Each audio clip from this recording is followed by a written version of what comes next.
Welcome to the Elizabeth Lawrence House and Garden. I'm Andrea Sprott, Garden Curator. Thank you for joining me for a special virtual third Thursday Imbibe and Inspire tour. So grab your glass, pour yourself a nip, and join me for a tour of some of Elizabeth Lawrence's and my favorite May blooms. So Elizabeth Lawrence designed her garden to have a succession of bloom. There's something new coming in, something old fading out at all times of the year.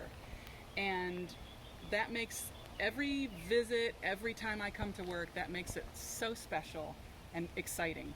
It's never the same garden twice. A fabulous plant that Elizabeth Lawrence planted is this Japanese iris, Iris lebegata Reine de Bulgaire.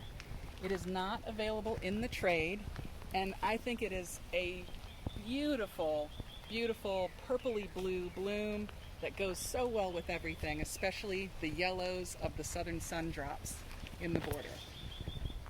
So a lot of the plants in the garden are original to Elizabeth Lawrence, and on the plant tags I put an EL in the bottom left corner if I have verified that they are original to her. That is the plant that she planted if it has an EL on the tag. Here's a quote from Elizabeth Lawrence from Gardening for Love, the Market Bulletins. The red amaryllis is the old hybrid Hippeastrum johnsonii called St. Joseph's lily on the Gulf Coast, where it usually blooms by the 19th of March, the feast of St. Joseph. In my garden in Charlotte, it blooms 2 months later, but it is one of the most permanent and dependable of outdoor bulbs.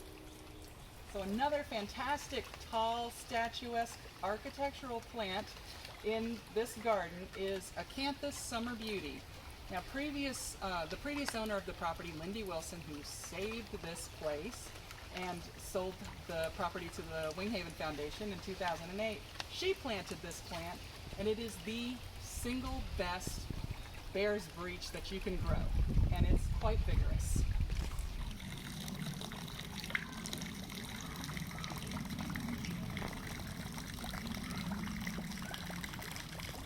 From A Garden of One's Own, Writings of Elizabeth Lawrence, Elizabeth writes, Leucothoi populifolia from the Florida swamps adapts itself perfectly to dry, shady situations and is one of the best evergreens in my garden, where it is a shrub to 6 or 8 feet with an equal spread. In late May, the slender arching branches are crowded with cylindrical flowers that look like tiny milk glass bottles beneath the neat double rows of narrow, ecumenic leaves.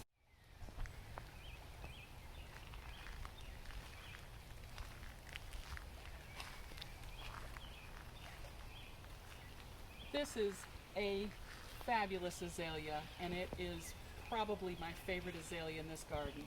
It's one that's no longer in the trade, called Bunqua, and Elizabeth Lawrence planted it in January of 1952. This is as large as it gets, and I just think it's the most beautiful soft pink that goes so well with spring blooms.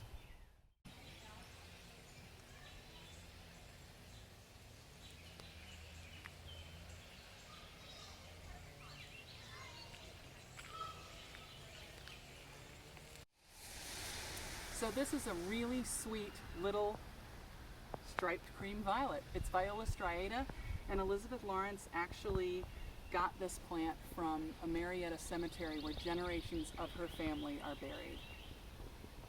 I really love it when it blooms. It's a sweet thing.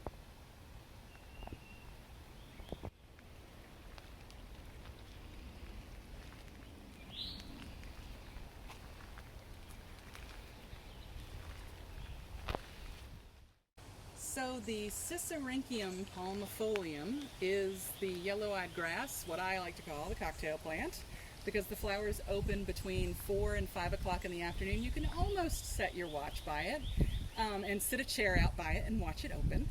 It's a much more robust version of our blue-eyed grass, our native blue-eyed grass. This one is native to, I believe, California, if I'm not mistaken, and I love the bluish foliage in contrast with those bright yellow sunshiny flowers.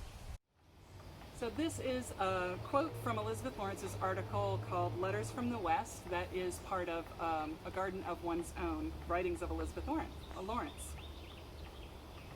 Some years ago, Charlotte Hoke wrote to ask my opinion of cocktails, conversation, and organic gardening. 2 out of 3 of the answers must have been satisfactory, for the letters continued. I love her wit, and I love that she didn't take herself too seriously, but what she did take seriously is her garden and her plants. I hope you all have enjoyed this very special virtual Imbibe and Inspire tour. And remember, like Elizabeth Lawrence said, May is the time to weed the garden and watch the bees. Cheers!